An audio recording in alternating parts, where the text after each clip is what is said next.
People ask how I first got into this business. Back in the late 50s, one Saturday I was sitting in a bar drinking beer and playing the bongo drums. Some guy walks up to me and he says, "You're pretty good playing the bongo drums. Where do you work?" I said, "I don't." He said, "Wouldn't you like a real job?" I said, "I don't know. I don't think so, but give it a shot." Well, it turns out this guy was with Snelling and Snelling. He said, "Well, I'll tell you what. Here's our address. If you show up Monday morning, we'll assume that you want the job. And if you don't, see you next week playing bongo drums." So I showed up on Monday. He introduced me to a guy who he said was the owner, and the owner said, "You see that desk back there?" He said, "That's our technical department. You know anything about technical people?" I said, "Not a thing." He said, "That's good. Nobody else does either. You are now the director of our technical department." Sat me down, gave me a half an hour intro into what the business was about, and gave me a candidate to work. I looked at it. The application blank. He had dug ditches. He had mowed lawns. He had shoveled snow. He had pumped gas.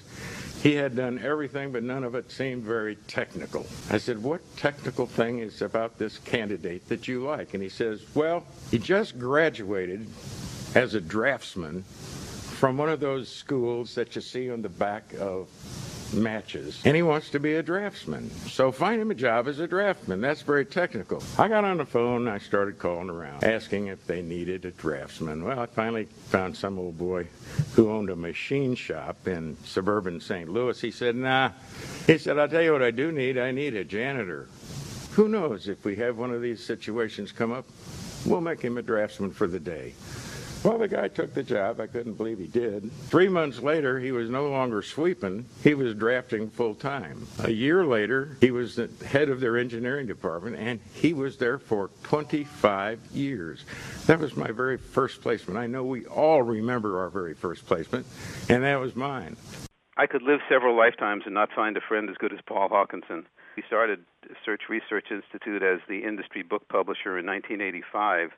He's an amazing guy. He's been my best friend for more years than I can remember, and he is the industry publisher. I've become the industry lawyer, and it's just a partnership that spans an industry. I have to be careful when I speak to Paul over the phone because he is capable of knocking me to the ground with laughter. I mean, this is a guy who can make you crazy with laughter. When he gets started on a monologue,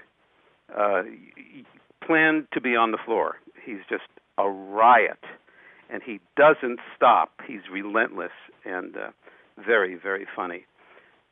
In 1989, we built the beautiful National Placement Law Center building. At the open house, Paul showed up and surprised me, and he does not like to travel. But he got on a plane from St. Louis, came to L.A., and spent there just to break bread and toast his pal Jeff. And the next thing I knew, I drove him back to the airport, and he was back to St. Louis. That's Paul Hawkinson. As I grew and matured in the business world, and I had something to give, I was recommended to call Paul Hawkinson and start submitting articles to him. And Paul immediately embraced what I was up to. What I brought to the table was, don't make a placement if it's the wrong person for the job. Don't submit a candidate if they're not going to be with the company to fulfill the corporate initiatives.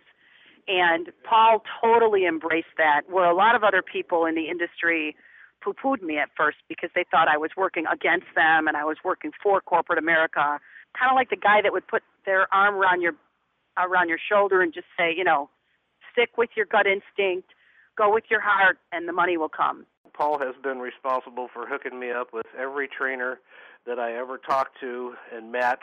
He ended up fortunate enough to be able to, I use the term vent often in the Fordyce Letter itself. Just wanted to say thank you to Paul for everything he's done for me, because I would not be in this business still today if not for him.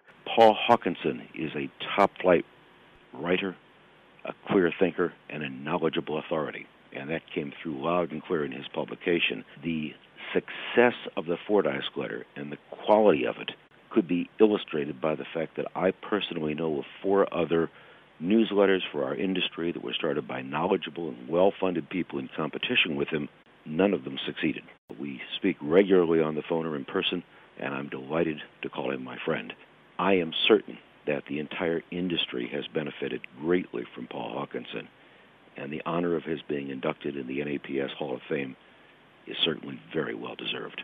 The industry is going straight up. I think we're going no place but up. The demographics are that there's going to be more jobs than there are people.